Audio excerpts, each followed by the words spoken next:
Тұрыңдар.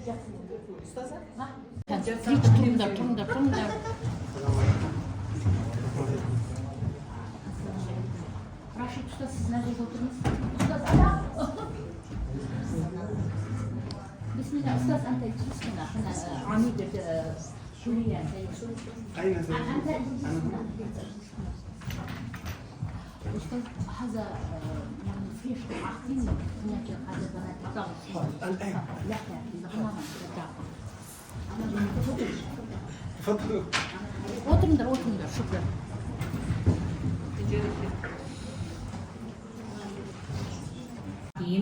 والدكتور أستاذ رشيد سراج الله عميد كليتنا إلميرا مراتفنا ورئيس القسم لفقه اللغة الشرقية جوهر رنسافوفنا والأساتذة الكرام وأعضاء هيئة التدريس والطلاب الكرام. يسعدنا أن نرحب بضيوفنا في هذا اللقاء الذي يعقد في قسم اللغة العربية بكلية الدراسة الشرقية. وأود أن أنوه إلى أهمية اللقاء خاصة لطلبة السنة الأولى لأنهم لأول مرة يجتمعون مع صاحب اللغة العربية مع أستاذ دكتور وليد إبراهيم وأصول زميلنا الذي طال انتظاره أستاذ رشيد يجلب الفرح لنا جميعا. أستاذ қазір сізге біздің факультеттің деканы Эльмира Маратовнаға сөз береміз. Санулхи калимали Амида.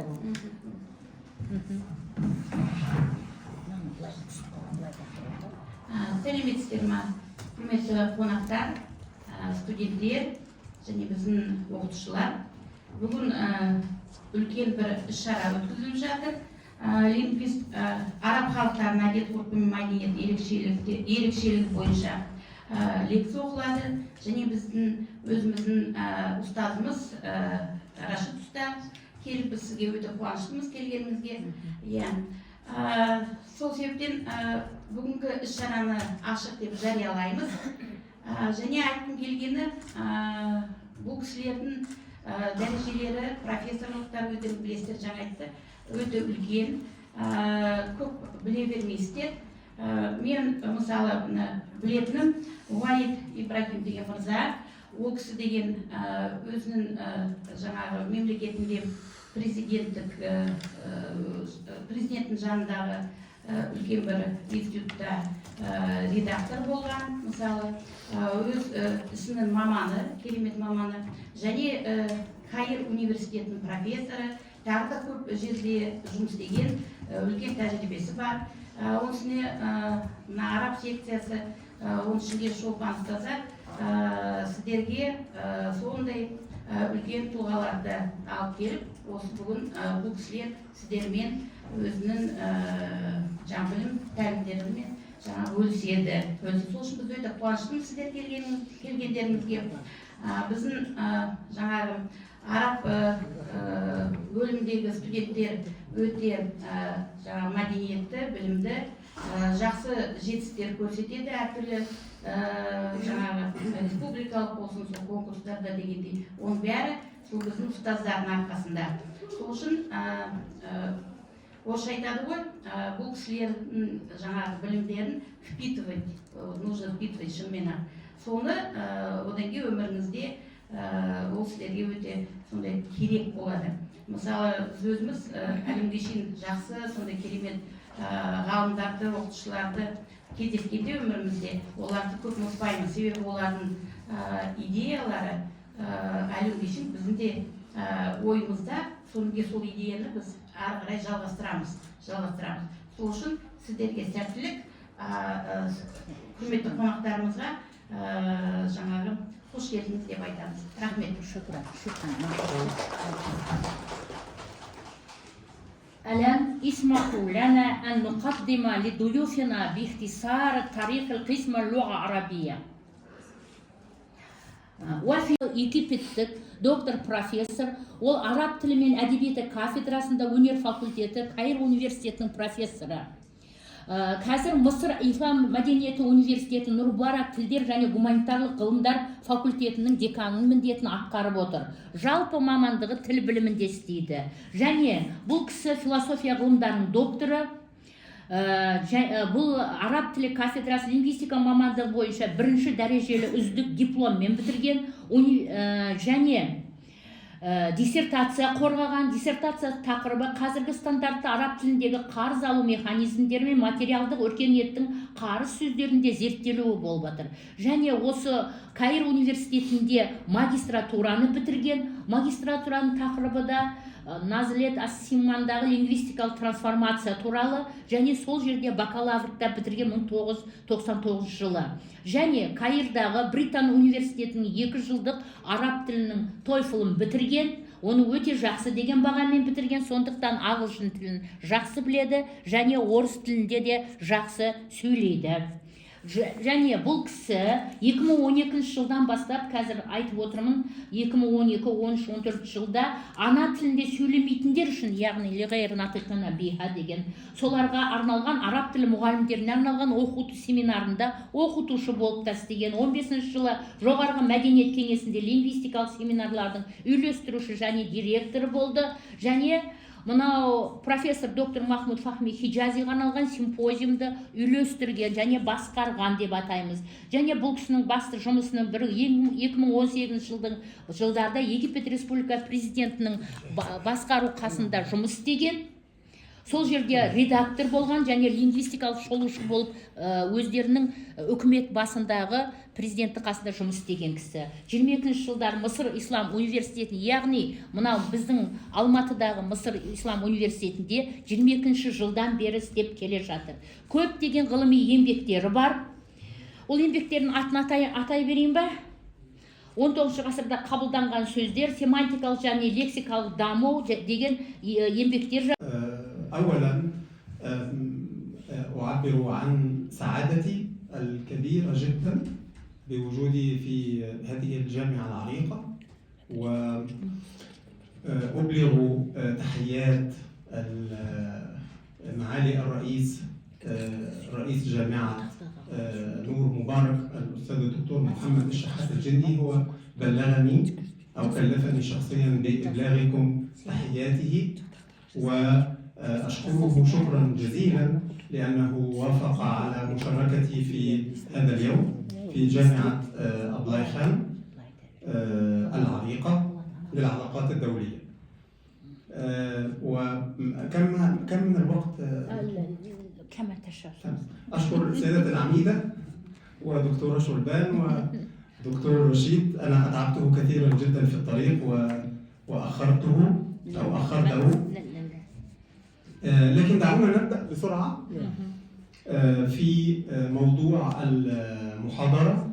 دكتورة شربان قالت لي إن الجامعة مهتمة بالعلاقة بين الثقافة العربية واللغة العربية، وهذا موضوع مهم جدا وخطير جدا. تقريبا هو أهم، في رأيي هو أهم موضوع يتعلق باللغة العربية.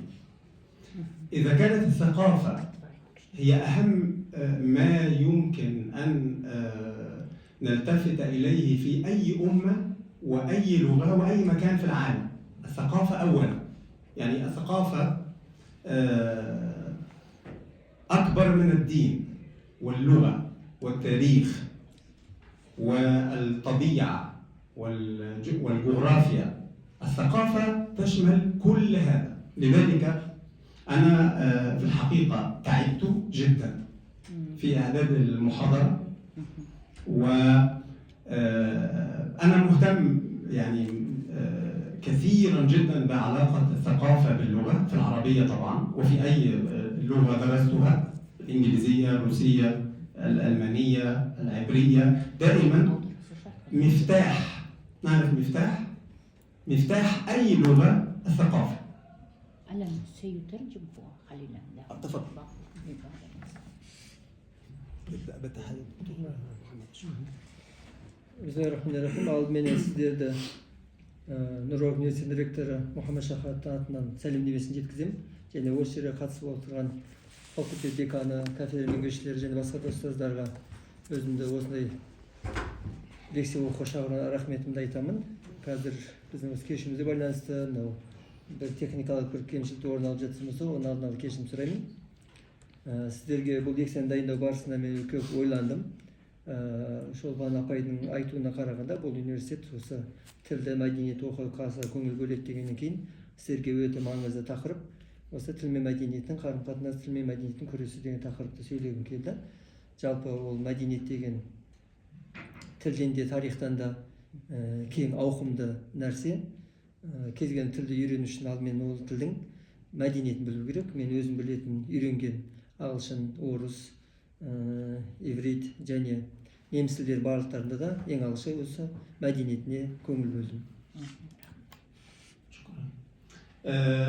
اخترت عنوان المحاضرة أمس فقط، يعني العلاقة بين اللغة العربية والثقافة العربية علاقة شائكة جدا، معقدة جدا، ليست بسيطة. أحيانا يمكن أن تقول أيهما أولا، اللغة أو الثقافة، أحيانا تتداخلان. لذلك في ثقافات كثيرة الثقافة تؤثر في اللغة واللغة تتأثر بالثقافة، لكن في العربية الأمر معقد جدا.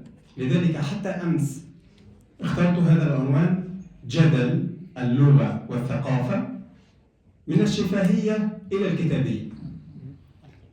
Жалпы осы тақырыпты таңдағанмен атау беру барысында кеше ғана атауды таңдай алдым. Өйткені кейде тілдің мәдениетке әсері болып жатады, кейде мәдениеттің тілге әсері болып жатады. Әсіресе бұл араб тілі мен мәдениеттің байланысында сондай бір өте бір нәзік тақырып. وانتهيت إلى هذا العنوان جدل. كنت أتكلم مع دكتور رشيد في الطريق. الجدل هو العلاقة الشائكة، أنت لا تعرف أيهما أولا، الثقافة العربية أم اللغة العربية. ويتعلق بالعربية فكرة الشفاهية. الشفاهية عكس الكتابية. نعرف كتابية من كتب، لكن شفاهية من الشفا. هذه شفا وشفا، شفتان، شفاهية أو بالإنجليزية أوراليزم. الثقافة العربية ثقافة شفاهية.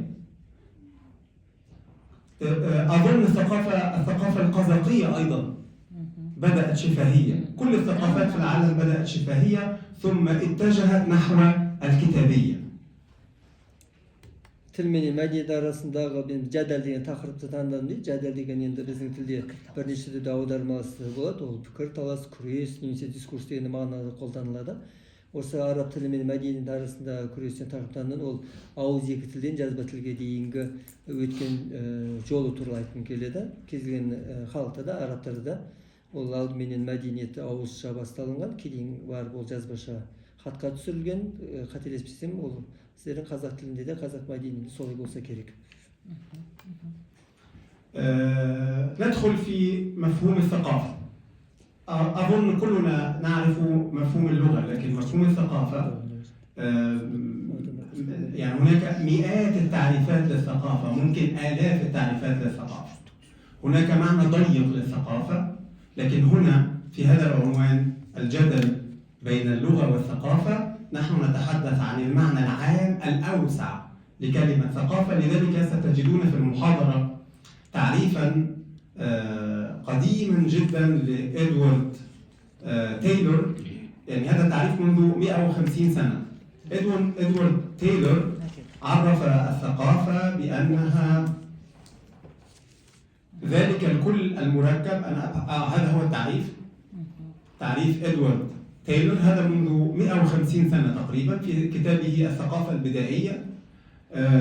هو حتى الآن من أكثر التعريفات قبولا وأقدمها. الثقافة بمعناها الأوسع هي ذلك الكل المركب الذي يشمل المعرفة والمعتقدات والفن والأخلاق والقانون والأعراف والقدرات والعادات الأخرى التي يكتسبها الإنسان باعتباره عضوا في المجتمع. Жалпы мәдениет деген сөздің анықтамасына қатысты мыңнан астам анықтама берілген. Оның ішінде кең мағынадағы, тар мағынасында да анықтамалар бар. Мен соның ішінде Эдуард тайлардың анықтамасын алдым. Ол осыдан 150 жыл бұрын алғашқы мәдениет деген кітабында жазған болатын. Анықтамасын араб тілінде айтты. Егер де мен қазір арабша сөйлесем. Бұлай дейді, кең мағынада мәдениет дегеніміз білімді, наным, сенімді, өнерді, мораль, құқық және мәдениетті қамтитын күрделі тұтастық деп алады. Әдет ғұрыптар адам қоғам мүшесі ретінде игеретін басқа да қабілеттер мен әдеттер деп олар мәдениетті осылай түсіндіреді, британдық антрополог. وبذلك الثقافة تقريبا تشمل كل شيء في حياتنا. الملابس، طريقة عادات الطعام، الفنون، الحكم والأمثال، الرموز، لغة الجسد، تعبيرات الوجه، كل شيء حتى درجة الصوت. يعني سأقول مثالا هنا مهما جدا. نحن المصريين عندما جئت إلى كازاخستان اكتشفت أن صوتي عال جدا. ودائما في القسم أقول لنفسي يعني اخفض صوتك. والقزاق يجلسون يتهامسون وينظرون يعني باستنكار، وأنا أقول له أنا آسف، أنا من ثقافة أخرى. نحن في القاهرة، يعني القاهرة تقريبا، القاهرة فقط أكبر من كازاخستان سكانا. عدد سكان القاهرة ربما يعني أكثر من ضعفين عدد سكان كازاخستان. إذا لم ترفع صوتك لا يسمعك. بالضبط. فإذا كنت في القاهرة ودكتور رشيد عاش في القاهرة، يعني بدون أن تدري يجب أن ترفع صوتك. صوتك عال جدا. ابني في البيت يكلمني بصوت عال، أقول له أنا أمامك، لماذا تصرخ؟ بسبب الثقافة. Жалпы мәдениет деген нәрсе ол адамның өмір бәрін қамтиды. Киген киіміңіз, істеген асыңыз, жүрген жүрісіңіз, тіпті мәдениеттің өзі ол адамның тілі менен дауысына да байланысты болады дейді. Мысалы мен осы Қазақстанға алғашқы келген уақытта мен басқа мәдениеттен, басқа өлкеден келгендіктен біздің елге тән ол қасиет дауысты көтеріп сөйлеу. Қазақстанда барлық дауыстарын көтеріп сөйлемейді екен. Тіпті оның кейбір жағдайларда бір әдепсіздікте түсініп қалады екен. Мысалы мен Каир қаласында өмір сүремін. Каир қаласындағы халықтың саны осы Қазақстандағы бүкіл Қазақстан халықтың санынан көп. Ол жақта дауысты көтеріп сөйлемесек, екінші тарап естімей қалуы мүмкін. Өйткені осындай әлгі қарбалас болып жатқан жерде адам дауысын көтеріп сөйлейді. Мысалы үйде ұлым маған дауысын көтеріп сөйлейді, ол біз үшін бір әдепсіздің белгісі болып табылмайды дейді. فاللغة العربية والثقافة العربية ترتبطان ارتباطا وثيقا جدا. اللغة في العربية أهم مكون في الثقافة العربية. Arap tilinde, Arap medeniyetinde Arap tili öte mangızlı orun aladı. نعم. المكون الأول والأقدم والأهم. العربية فيها اللغة، يعني حتى نحن حتى اليوم الشعراء كانوا يقولون ماذا يفعل العرب غير الكلام. تقريبا القوة العربية أو يعني ما يميز الثقافة العربية اللغة. أول شيء اللغة. Araplar için til öte mangızda. Tıpkı cahili zamanındaki Arap akınları, yani Araplar olsa akında til bulmasa ne istediği degende sözleri var. حتى في الحرب العرب عندما يحاربون لا يحاربون بالسيف، لا يحاربون بالجيوش، يحاربون بالشعر. فإذا هاجاك شخص مشكلة كبيرة جدا. Araplarda sol tipte ol tilмен de soğuksatın bolgan karudan burun. Birew sizde sınap, sizde bir sırtınızda jamandır sınap kelinime jetетін bolsa, sonun özü siz için ulken bir dağlı mesele boluu mümkün. وإذا كانوا يقولون عن الثقافات، هناك قول شائع عالمي أن الثقافة مثل جبل الجليد. جبل الجليد في البحر أو في المحيط أنت ترى فقط قمته، لكن معظم الجبل لا تراه. وهكذا الثقافة. Medeniyet degen ol iceberg сияқты нәрсе. Оны тек қана ұшын ғана көресіз, оның көп бөлігі сізге көрінбейтін болып жатады. لكن في العربية يمكن رؤية الثقافة العربية بكل جوانبها في اللغة العربية في الكلمات، في العبارات. كل كلمة في العربية لها تاريخ. Arap tilindeki Arap medeniyetini onun tilinden köre alasızlar. Her bir sözünden, her bir tirkesterinden Arap medeniyeti özü aykındalık görünüp jatadı. ولذلك العربية تعبر تعبيرا حقيقيا وصادقا عن الثقافة العربية من الحياة الاجتماعية، الفكرية، الدينية، مختلف جوانب الحياة. Ömürde her türlü sahalarsan, dini sahalar olsun, tillik sahalar olsun, her türlü sahaların tarihi sahalası olsun, barıklarında olsa Arap tilinin özünü görünüsü tabadı. Baykaysızlar. ولذلك يمكن أن نقول إن العربية ليست مجرد أصوات أو عبارات أو كلمات في جمل يستخدمها الناس للتواصل اليومي. لا، اللغة في العربية حياة وتاريخ ووعاء للثقافة. Arap tilinde Arap tili degense o bir dыбыстардан fonetикалык, морфологиялык, синтаксис жүйе гана эмес, немесе адамдар арасында карым-катнаш куралы гана эмес. Бул экинчи bir тараптын өмүр сүрүү дагдысы, дүнүйө таанымы, сонун баары осунда жатыр.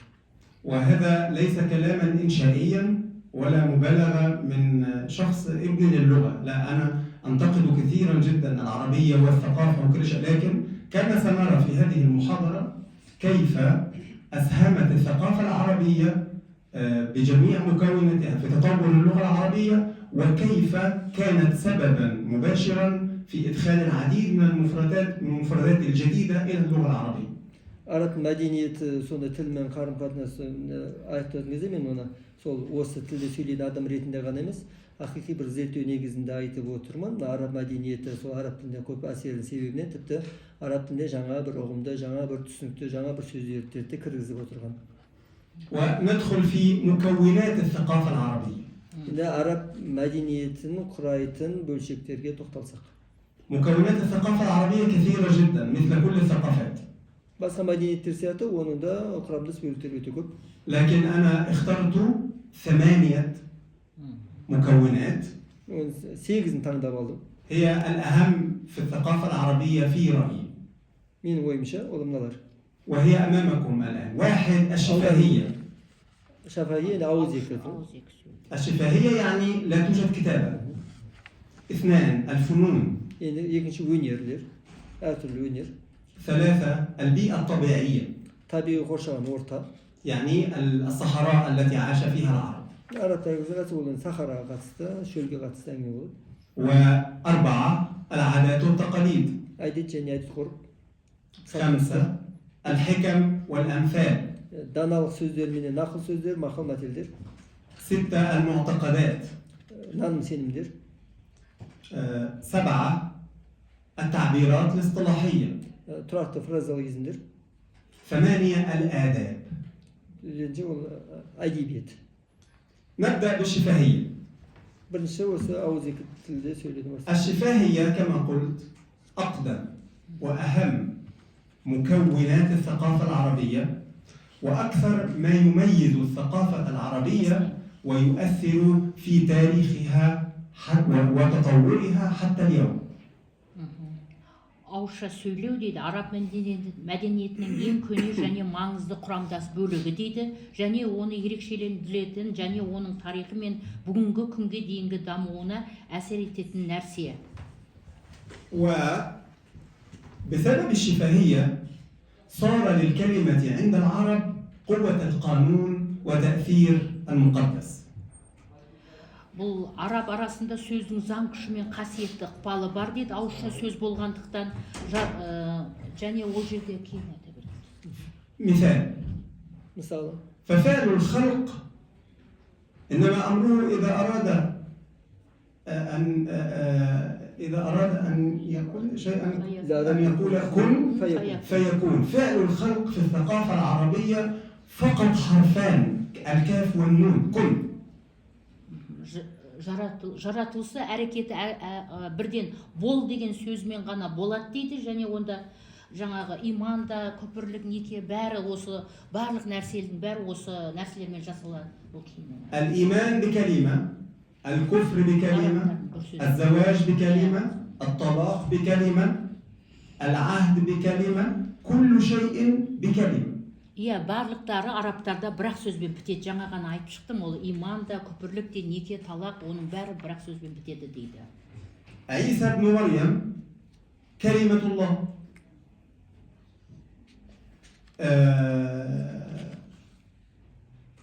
الحسين ثائرا، هناك مسرحية عربية مشهورة جدا كتبها شاعر عبد الرحمن الشرقاوي، وهو كان يتحدث عن مشكلة الحسين، الإمام الحسين مع يزيد ابن معاوية، حتى كما قلت المبايع الخليفة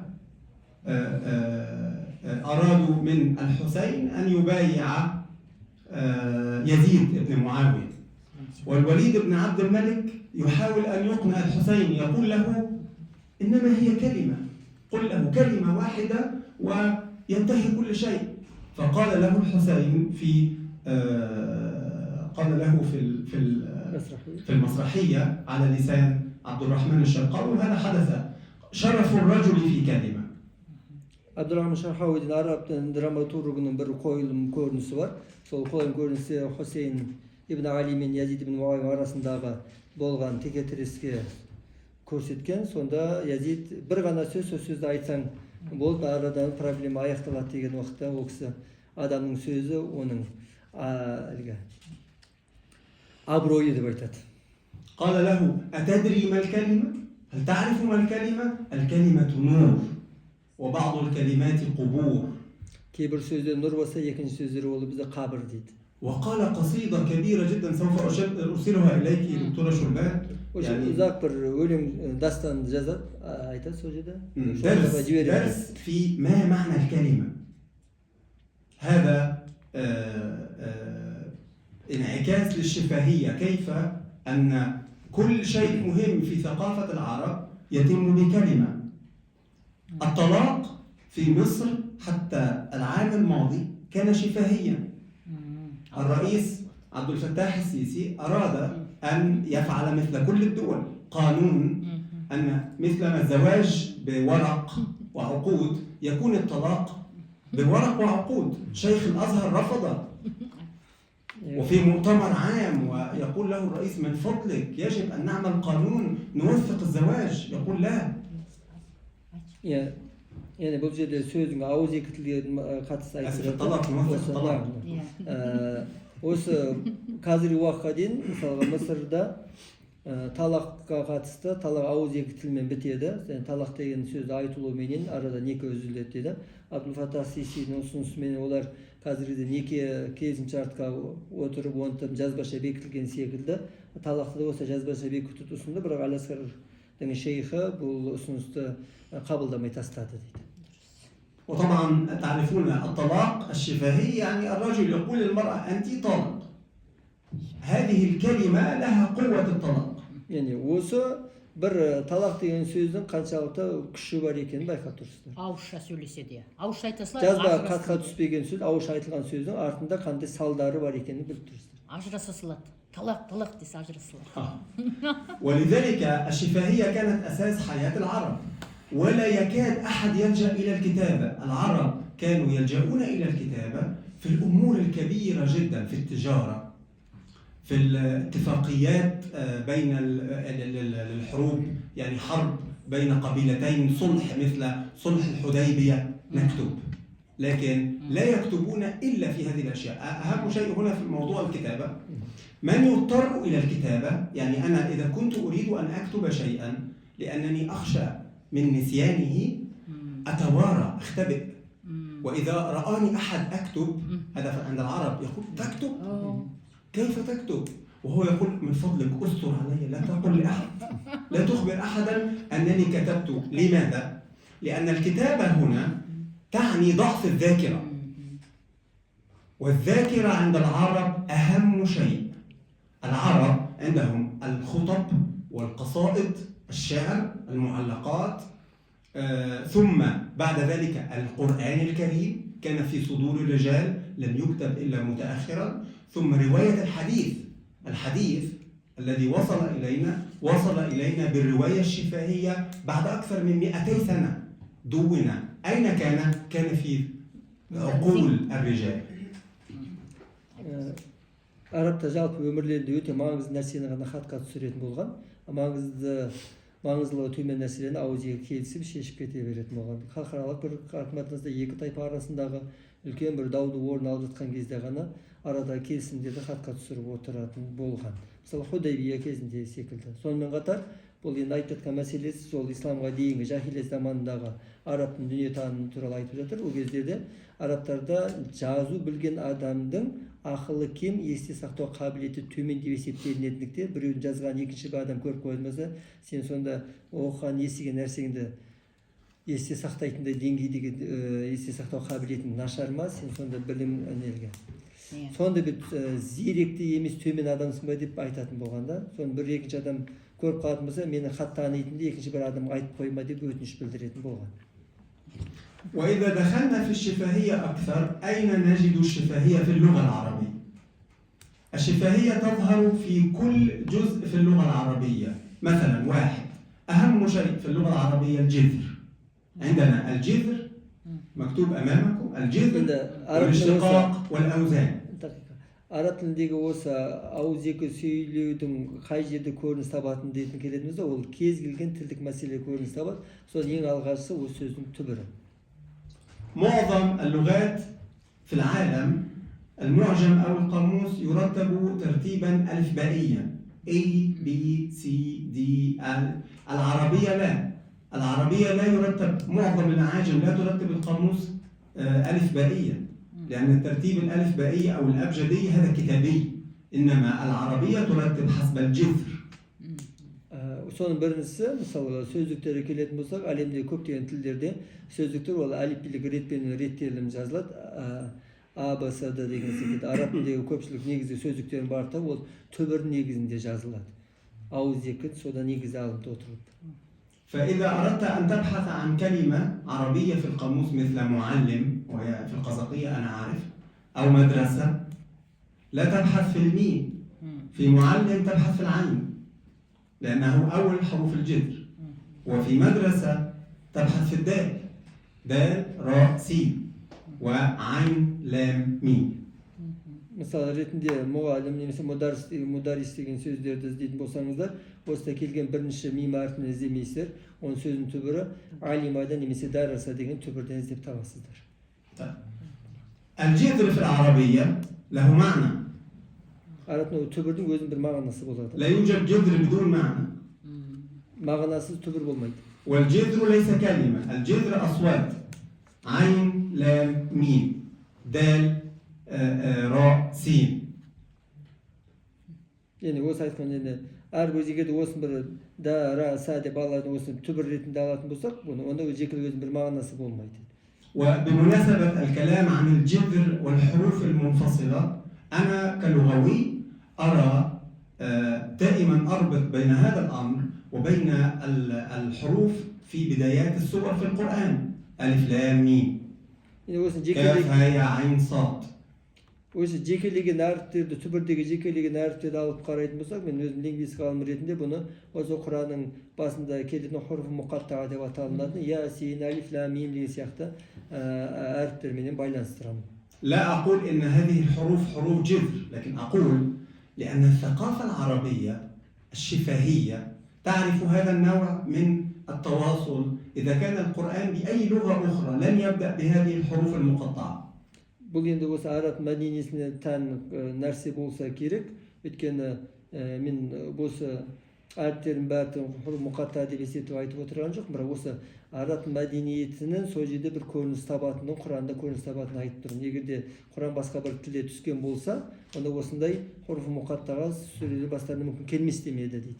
الأمر الغريب جدا، نحن نعرف أن المفسرين حديثا يختلفون في هذه الأمور، ما معنى هذه الحروف؟ لكن الغريب أن العرب قديما لم يسألوا هذا السؤال. Қазіргі кездегі осы тәпсірмен айналысқан ғалымдар осы мағынасы не екен деп зерттеу жүргізіп жатыр. Бір ең қызығы біздің ерте ғасырдағы өмір сүрген муфассир ғалымдарымыз бұған мүлдем тоқталған емес. Мағынасы не деп сұраған емес. ما كان أسهل أن يسأل أحدهم الرسول يا رسول الله ما معنى ألف لام ميم. Ең жеңілі бір сахаба бар, пайғамбар сосын сұрай салар еді дейді да. Бұл мағынасы не деп. لكن هذا لم يحدث. Бірақ та бұл орын алмады. طيب إذا أصول الكلمات في العربية ترجع إلى الجذر، ومن الجذر يأتي الاشتقاق. وحتى في القواعد الجذر تعرفون كورن هذا مثل جذر الشجرة، ومن حتى يسمونها شجرة الاشتقاق. من هذا الجذر وكأنه ينبت كلمات حرفيا، هذا يحدث وينبت أو يخرج منه مشتقات. Yani осы biz cizirde batkan tübürden tuğundu sözler tuğundaydı. Ol kadın bir onu bir tuğundu sözlerine ağaçta şeceresi de var. Bizim dilde şecere degen sözlerin manası. Yani o tübürdün şeceresi dep geledi. Tuğundu sözlerin vardı. هذه المشتقات لها أوزان. كل وزن له معنى. Осы туğundu sözün әрқайсының белгілі бірінің формасы болады, немесе вазны болады. Және әрбір вазынның және форманың өзінің мағынасы бар. لذلك نحن عندنا في أي كلمة عربية معنى أصلي للجذر ومعنى للوزن. Sonda bizde Arap tilinde kez kelген сөздің түбірлік мағынасы және вазындық мағынасы бар дейді. ومعنى أي كلمة عربية هو مثل معادلة رياضية، معنى الجذر زائد أو بلس معنى الوزن. Arap тіліндегі осы морфология, осы вазындары келген отта бұл математикадағы формулалар сияқты түбір жазасың, одан кейін одан туынды мынандай шығады деп екінші бір формуланы жазып мағынасын алып отырасың. ولا توجد كلمة عربية ليس لها وزن، الحروف فقط ليس لها وزن، لكن الأسماء لها أوزان، الأفعال لها أوزان، الصفات لها أوزان. Arap тілінде кез келген сөздің өзінің вазны болады. Жаңа айтқанымыздай, оның есім сөздердің өзінің вазындары бар, етістіктердің өзінің вазындары бар, сан есім, сын есімдердің өздерінің бір вазындары болады. إذن كل شيء منظم ومثل الرياضيات والهندسة بالضبط. Yani geometri, algebra, seti bәрінесінің өзі белгілі бір жүйелер. الأمر الأخير في هذا الأمر الاشتقاق من الجذر العربي، هذا معروف أسميه الاشتقاق الطبيعي. لكن ماذا تفعل العربية مع كلمة غير عربية؟ Енді Arap тіліне енген кірме сөздері қатысты қалай әрекет болады? تفعل الاشتقاق أيضا ولكن بشكل عكسي.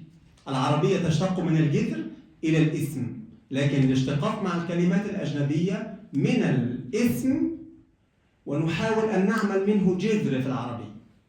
Yani егер Arap тілінде жезірден, түбірде жезірден нәрседен біз туынды мұштаққа шығаратын болсақ, басқа да есімдерді, басқа да есім, фаил, исм, мафул деген сияқты мәселелерді.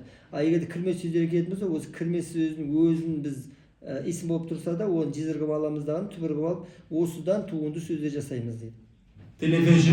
تلفزيون العربية تجرد تاء لام فاء زاي. تلفزة فعللة.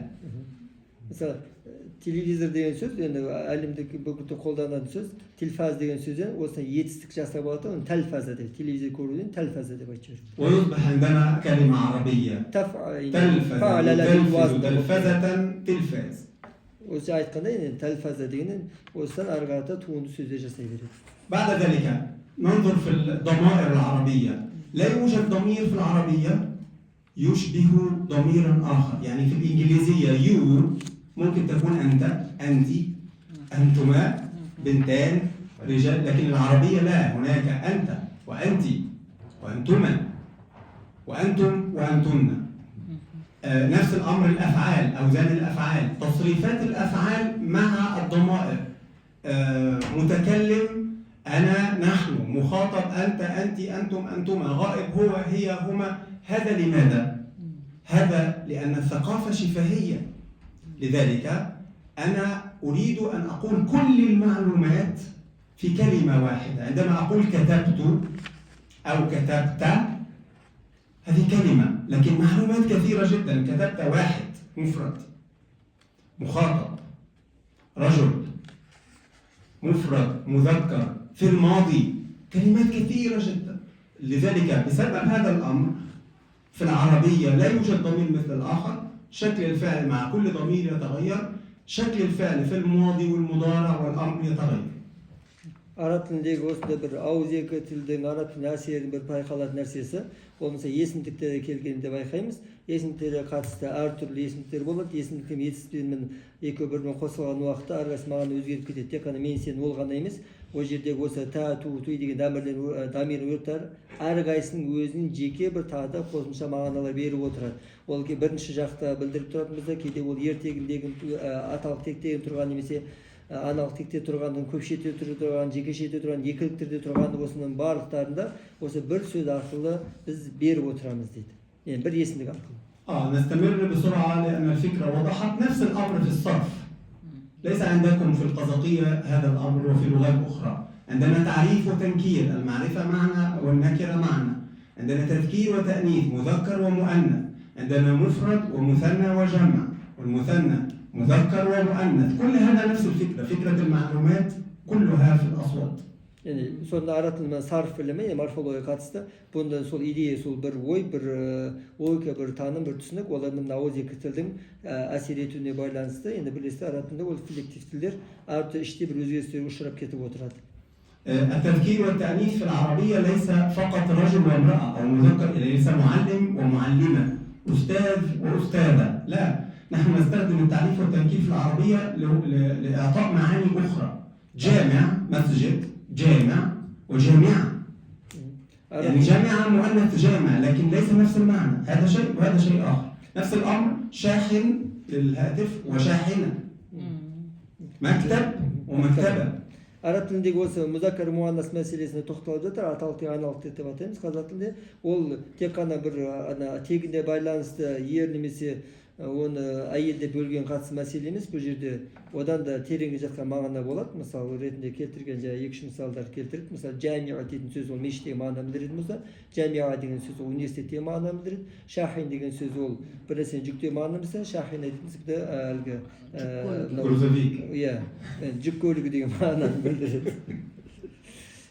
حتى التعريف أنتم تعرفون الألف واللام. التعريف في العربية لا يوجد ألف ولام واحدة، هناك 4 أنواع. في القرآن ألف لام ميم ذلك الكتاب لا ريب فيه. ألف لام في الكتاب ليس تعريف، نوع آخر، 4 أنواع. Осы жердегі алиф ламға келетімізде лам тарих деп атап жатамыз, артикль деп. Артикльді тек қана біз бен белгілі халді ажырататын ғана нәрсе емес дейді, оны басқа да беретін 4 түрлі өзінің мағынасы бар. الجمع نفس الأمر. عندنا أنواع كثيرة للجمع ولكل نوع وظيفة، ونفس الأمر ينطبق على الإعراب. Sonra grammatikal taldaуда қатысты осы нәрсені айтсақ болады. ننتقل إلى الاشتقاق. اشتقاق من الأسماء، مثلا الاشتقاق من أعضاء الجسم. رأس، هذه كلمة يشتق منها فعل. رأس، يرأس، رئيس، رؤساء، مرؤوس، رئاسة. كل هذا من جزء في الجسم. نفس الأمر بسرعة بدون شعر، عين، وجه، قلب، يد، ساعد، رجل، أذن. كل هذا يشتق منه أفعال وأوزان وعالم كثير. Тағы да бір ерекшелікті аратында осы бір сөздің өзінен, мысалы біз есімдік зат есімді зат есімі өзінен ары қарата етістіктер жасалынып кетеді, ары қарата жасы туынды қосымша мағыналарды беретін жаңа бір сөздер пайда болып жатады, жаңа мысалдарын келтірді. وهذا يأخذنا إلى المعجم. المعجم العربي معروف بكثرة المترادفات، كلمات كثيرة جدا يسمونها ثراء المعجم العربي. Бұл енді бізді өз кезегінде ары қарата сөздікке жетелеп алып барады. والثراء هنا يعني كثير جدا. مثلا في العربية لا أحد يعرف كم كلمة بمعنى خمر في العربية. ممكن 1000 كلمة، ممكن 500 700 1000. لماذا؟ لأن بسبب الشفاهية العرب يقولون أوصافا. شكل الخمر، لونها، من أين، في الصباح أو في المساء أو في الليل، طعمها، لونها، كيف، كل شيء جعل. وهذا على فكرة أكبر أو أكثر كلمة في العربية لها مترادفات. هناك كتب يا دكتور رشيد عن أسماء الخمر. لا بس أنا أقول أستاذ. Yani bu жерде айтып тұрған нәрсесі араб тілінде бір атаудың өзі неше түрлі қосымша сипаттамасына байланысты атаулары шыға береді деді. Сол бір хамыр деген сөз мысалы келтіріп отыр. Оның таңертеңгілік, кешкілік немесе астан кейінгі дәміне, түсіне де байланысты атаулар беріліп кетуі мүмкін. Сондықтан да қанша бір атау бар екен тіпті ғалымдар арасында нақты бір пікір де жоқ дейді. Көптеген атаулары бар. لماذا أقول هذه النقطة؟ لأن من معاني كلمة خمر القديمة الموجودة في العربية الآن كلمة قهوة. تعرفون قهوة كوفي؟ كلمة قهوة اسم من أسماء الخمر. Кофе деген араб тілінде негізі анау адамды босану деген мағынаны білдіретін сөзден шыққанда аслында қаха деген босану деген босанысып адам бір рахаттанып отырады. Енді сонда хамырда кейде сол қахуанта хамыр деп қолданылған дейді. من حوالي 500 سنة اكتشف العرب في اليمن الصوفية اكتشفوا هذا المشروب وأرادوا أن يختاروا اسما له فاختاروا كلمة قهوة فأصبحت كلمة وانتقلت كلمة قهوة من العربية إلى التركية فالأتراك كانوا يقولونها كهفة لأنه لا يوجد واو عندهم وانتقلت إلى كل لغات العالم بهذه الحروف قهوة أصبحت كوفي وكافيه وفي كل العالم وأصلها عربي. Бүкіл әлемге таралу кофе деген сөздің түбіріне сол араб тілінен шыққан, жайтын босансу деген мағынаны білдіретін сөз. Ол біздің Иранның 20-ші жылдарында шамамен ол Йеменде пайда болған сусын. Одан кейін осы түріктерге ауысты. Осман империясы кезінде және кахве деп алдыртан кейін бүкіл әлемге Осман империясының салдарынан бүкіл әлемге бұл сөз таралып кетті дейді. Асылы яғни босансу деген сөзді білдіретін сөз. الأسد أيضا له كلمات كثيرة جدا في العربية ربما أكثر من 50 كلمة 65 كلمة بمعنى أسد. أسد. عباس يعني أسد. حمزة يعني أسد. الليث أسد. غضنفر أسد. قسورة أكثر من 65 كلمة. كلب أكثر من 40 كلمة. أبو العلاء المعري أحد الناس قال له يا كلب شتمه فقال له الكلب من لا يعرف للكلب 40 اسما في العربية. Yani Arap тілінде осы арыстан, асат деген сөзінде 50-ден 60-тан атау бар. Сол сияқты ит деген сөзінде 40-тан астам атау бар. Бір кісіге ит деп айтқан уақытта иттің деген сөз мағынасын білмейтін ит айтып отыр екен деп айтады дейді. Ит деген сөздің 40-тан астам мағынасы бар деген. فهذا الكلمات كثيرة جدا لذلك العرب حاولوا أن يعملوا شيء اسمه الكليات في اللغة كلمة واحدة تقول كل شيء فيقولون كل ما علاك وأظلك فهو سماء. Арабтың өзі күллият деген ұғым шығады, енді бұл жалпылау деген мағынаны білдіруі мүмкін. Мысалы сіздің кез келген үстінен жоғары тұратын нәрсен бар, арабтың сама деп атай береді. Яғни аспан жоғары деген ұтымыз, аспан деген нәрсе өзіңізден жоғары тұратын нәрсеге қолданыла беретін сөз. وكل ما كان مكعبا فهو كعبة وكل ما دب على سطح الأرض فهو دابة وكل ما كان مزروعا ومحاطا بسور أو كذا فهو حديقة وكل ما كان غاليا ومقدرا فهو نفيس وكل ما كان مرتفعا فهو نجد. وسيأتي birnеше misallar keltirdi. يعني طيب بعد ذلك نأتي إلى الأسماء كيف يختار العرب الأسماء. أسماء الأعلام في العربية ليست اسما واحدا 3 كنية واسم ولقب. الكنية atau var, isim var, kunyesi var, yani lakabı var. لماذا عند العرب 3 أسماء؟ بسبب الشفاهية. Niye şunu şu verilgen ötken olsa auziyekiliktin bunda auziyekilik medeniyetin bunda bir asiri. إذا قلت وليد أو رشيد بالتأكيد هناك أشخاص آخرون اسمهم وليد ورشيد لا توجد أوراق لا أعرف من هذا ومن هذا فأستخدم اسم الابن الأكبر فأقول أبو عمر أم كلثوم أبو بكر أبو حنيفة ابن الكذا ثم اسم الشخص يعني أنا ممكن أقول أبو عمر واسمي وليد ولقبي الشاعر فيكون أبو عمر وليد الشاعر. Мысалы араб тілімізде біреуін аты Рашид Валид болатын болса, оны басқа да осы есімі аталған адамдар болуы мүмкін. Соны ажырата алу үшін бұны өзінің алғашқы тұңғыш баласының атымен атайды. Мысалға Абу Омар немесе Умму Кульсум, Абу Бакр деген сияқты атауларды аталып, ары басқадан ажыратып алып, одан кейін есімі аталынады дейді. Мысалға Абу Омар وليد الشاعر هذا اسم الأسرة. أبو نصر شاعر الفارابي. وطباسنا أنيس فاميلياسا. واللقب ممكن يكون اسم الأسرة، ممكن يكون صفة للشخص، ممكن يكون عيب فيه الأعمى، الجميل، الكذاب، الصادق، مثل أبو بكر الصديق. هذا ليس اسمه أبو بكر، هذا كنية، والصديق لقب.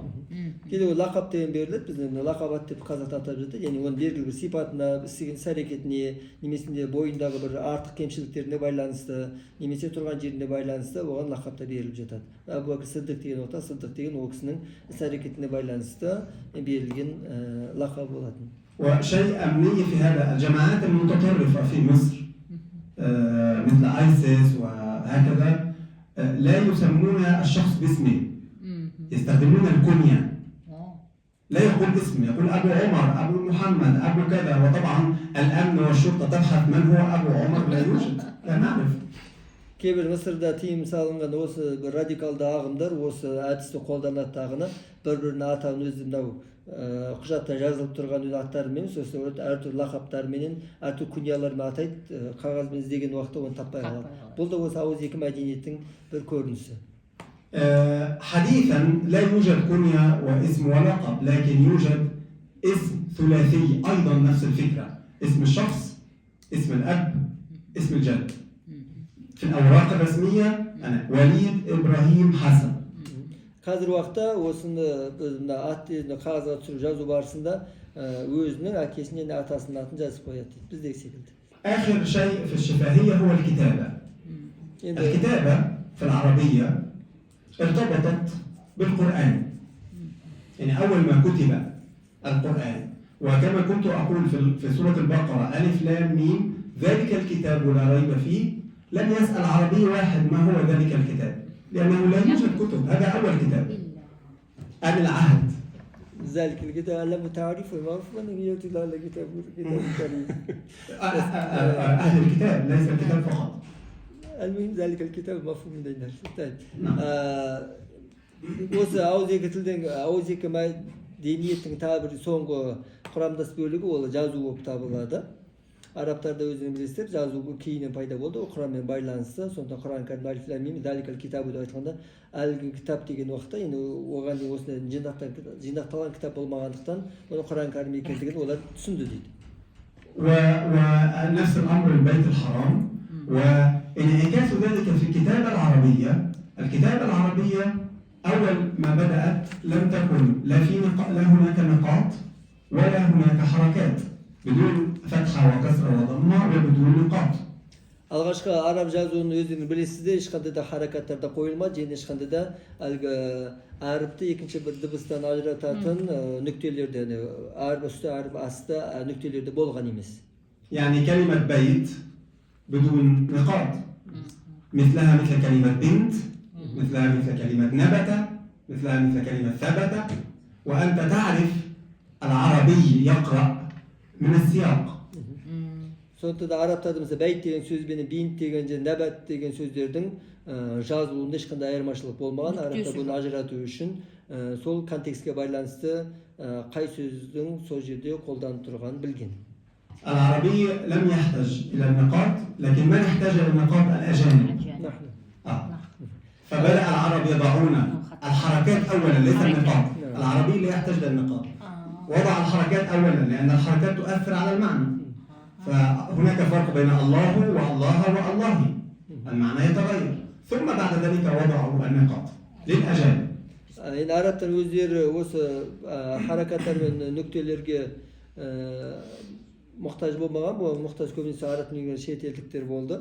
Алғашқы Құран кәрімге осы немесе араб әліпбиінде бірінші харакат қойылған, одан кейін бар нүкте қойылған. Өйткені харакат мағынаға әсер етеді. Аллаху, Аллаху, Аллахи деген сөздерде мағына өзгеріп кететіндіктен де біз ол жерге харакаттың белгісін қойған ең алғашқы. Одан кейін барып әлгі әріп асты, әріп үсті нүктелері қойылған.